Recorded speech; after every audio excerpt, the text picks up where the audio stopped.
Hello ninth class. आजकल इतिहास में नाथसीवाद, हिटलर का उदय तीसरा पाठ पढ़ा रही मैं। आज पढ़ा रही हूँ वाइमर गणराज्य। 20वीं शताब्दी के शुरुआत में क्या है, जर्मनी एक विशाल शक्तिशाली साम्राज्य था।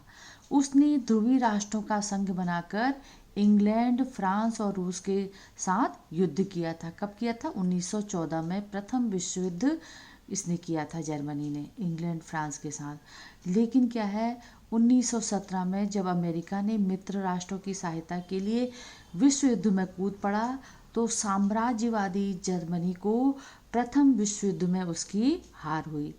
सम्राट, जो जर्मनी का सम्राट था, केसर विलियम द्वितीय, अपनी जान बचाने के लिए कहाँ भाग गया? हॉलैंड भाग गया। इस अवसर का लाभ उठाते हुए संसदीय दल ने क्या है, वाइमर में मिलकर, एक जगह है वाइमर में मिलकर, नवंबर 1918 में एक वाइमर गणराज्य नामक एक गणराज्य की स्थापना की। इस गणराज्य को जर्मनों के द्वारा अच्छी तरह से स्वीकार नहीं किया गया, क्योंकि प्रथम विश्व युद्ध में जर्मनों की हार के बाद मित्र राष्ट्र की सेनाओं ने इसे जर्मनी पर थोपा था। वाइमर गणराज्य को मित्र राष्ट्रों ने जर्मनी पर थोपा था, इसलिए जर्मन के लोगों को ये स्वीकार नहीं था। वाइमर गणराज्य की समस्याएं। प्रथम विश्व युद्ध के उपरांत क्या है, जर्मनी पर थोकी गई वर्साई की संधि कठोर थी। एक संधि की थी जो बहुत ही कठोर और अपमानजनक संधि पर हस्ताक्षर करके वाइमर गणराज्य को स्वीकार इसको करना पड़ा था।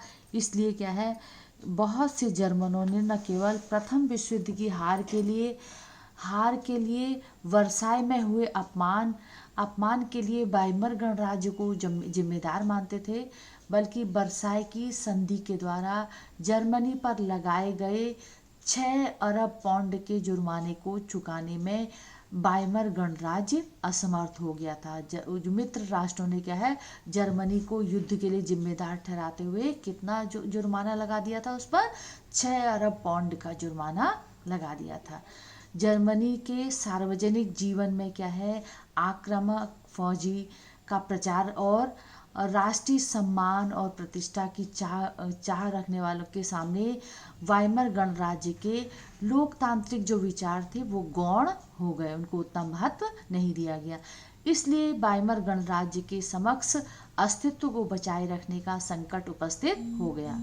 रूसी क्रांति की सफलता से प्रोत्साहित होकर जर्मनी के कुछ भागों में साम्यवादी प्रभाव तेजी से बढ़ गया।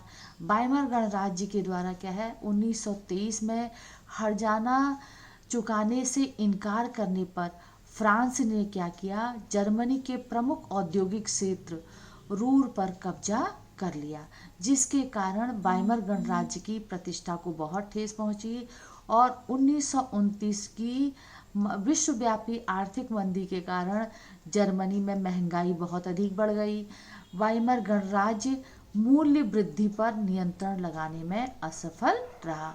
कारोबार ठप हो जाने के कारण समाज में बेरोजगारी की समस्या अपने चरम पर पहुंच गई। प्रथम विश्व युद्ध का प्रभाव बहुत ही व्यापक था। इस युद्ध में पूरे महाद्वीप को मनोवैज्ञानिक और आर्थिक रूप से तोड़ कर रख दिया था।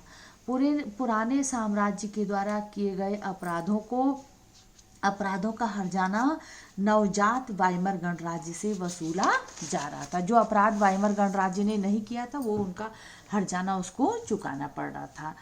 वाइमर गणराज्य को क्या है, युद्ध में हार के अपराध बोध और राष्ट्रीय अपमान का बोझ तो ढोना ही पड़ रहा था, और हर्जाना चुकाने के कारण आर्थिक स्थिति के कारण वो और भी अपंग हो चुका था।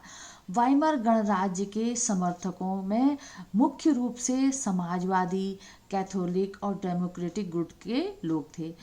रूढ़िवादी पुरातन पंथी क्या है, राष्ट्रवादी मिथकों की आड़ में उन्हें अलग अलग प्रकार से हमलों से उन्हें निशाना बनाया जाने लगा।